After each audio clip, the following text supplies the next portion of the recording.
Hey, I'm Decathlon Gamer. Welcome to the weekly review special for week 27 of the Gaming Decathlon competition. This week I brought in 2,778 points. Not bad considering I had multiple seasons end and a new game start this week. Best round though is at 4,648. We're almost 2,000 points below that. Current virtual best with the new game also drops a little bit, but stays above 3,000 at 3,061 points. The all-time virtual best remains at 7,932. Breaking down the games individually, PCM 20, we have career mode, new season, already 37 points, very early in the year. Half the points of last season in less than 2 months. In the all-rounder, same scenario, new season, 12 points already, just started, already half the points of all last season. So we are rapidly improving in both of those. FS19, Valley Old Farm, 9 points still. Only ended up with one episode, really busy this week. My dad had some optical surgery this week, so he has not been able to record, but we will be back next week for that one. In Little Norton, my time constraints have played a factor in this decision, but that series is now coming to an end. I end with the sell of our silage.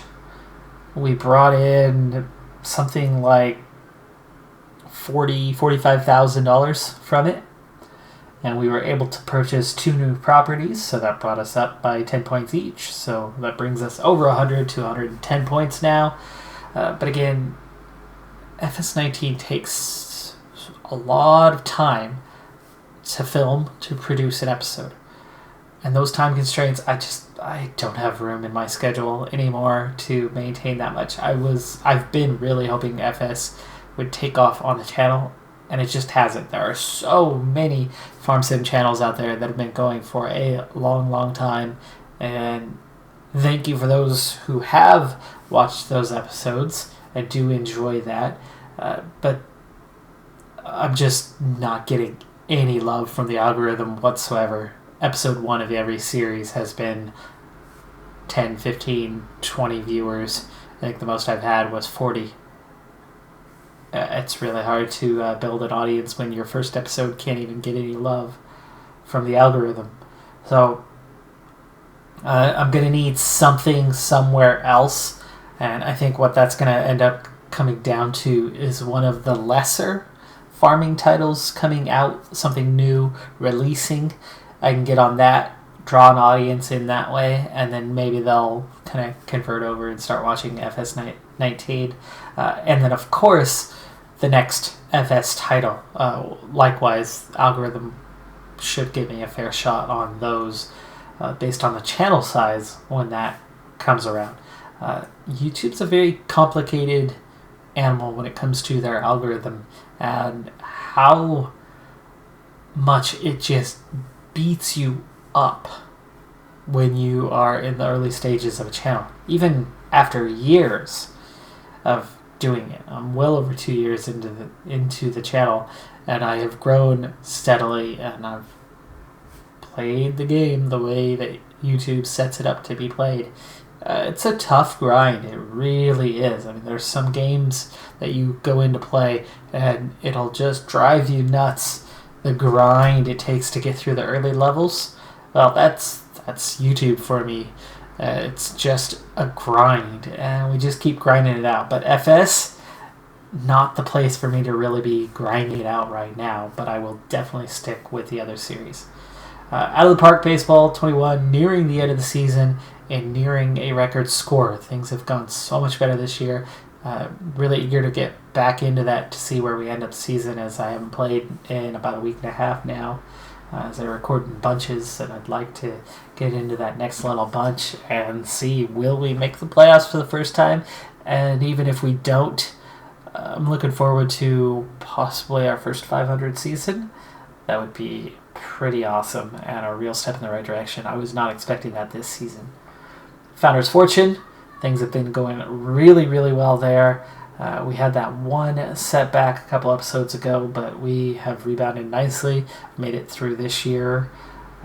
quite quickly. We made a big expansion last winter, and we haven't even really been able to properly utilize it, just trying to get the new year going and accumulate food and resources after we expended almost everything during that last winter. So the bounce back has taken us almost a year, but it's come along, and we're at 480 points now.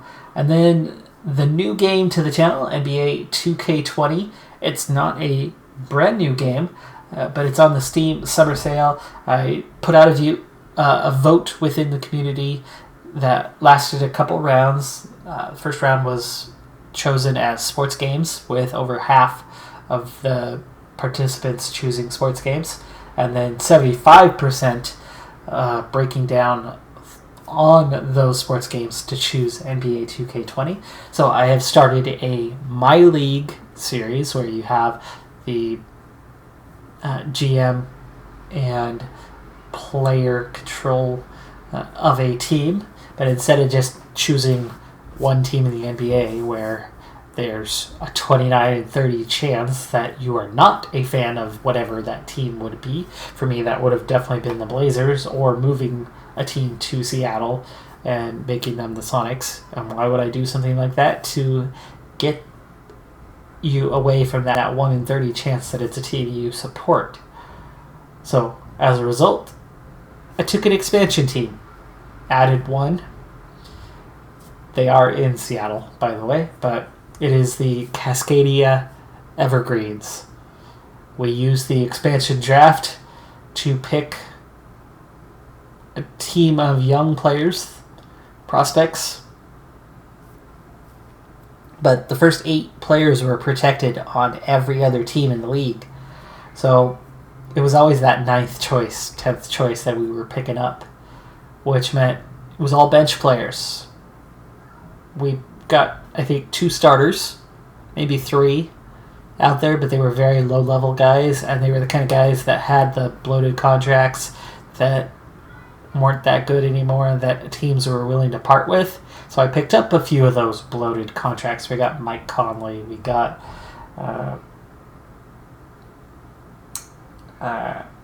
Caldwell Pope, who I think is starting, but he might not be. He might still be a 6th or 7th guy. And then we ended up having to turn around and trade almost half the team because they were all expiring contracts and not wanting to re-sign. They were all wanting to test free agency, which is why I think they were on that list of not wanted. But they all had some trade value, so if we did a major overhaul first season, we won a lot of games early in the season, lost a lot of games late in the season as we were preparing that build for the future thing, getting draft picks, getting younger, high prospect guys that had multiple years on deals. But then the trade deadline came up and kind of shut that all down for us, and we finished the season off.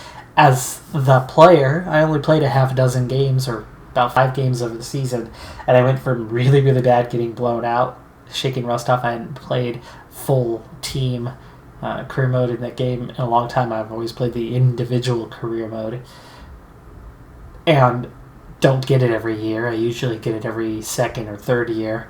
I did get it last year, but I just played that career mode, and playing that full, controlling all 5 players on the court, challenging, different experience anyway. And so I struggled, got better, but still struggled, got better, but still struggled, was close in a game, and then I lost by like 4 points, and then I finally did pick up a win. So I've got that kind of sorted out now.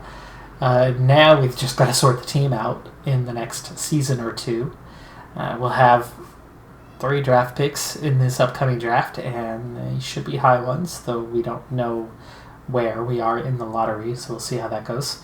It'd be really nice if we win that lottery, first, second, third, fourth, whatever, but it'd be nice if we at least get one of those top picks. It'd be a real boost to us. But that's going to do it for this review special. On that all-time virtual best side, no change. Outside looking in, Founder's Fortune, up to 14th, so it's not that far from the list now, but it's still almost 150 points away from cracking the top 10, so it's not happening anytime soon. And FS19 Little Norton moved up to 44th, but it's also retiring, so it looks like NBA 2K20 is the most likely to move onto that outside looking in list next time. See you next time. Have a good one.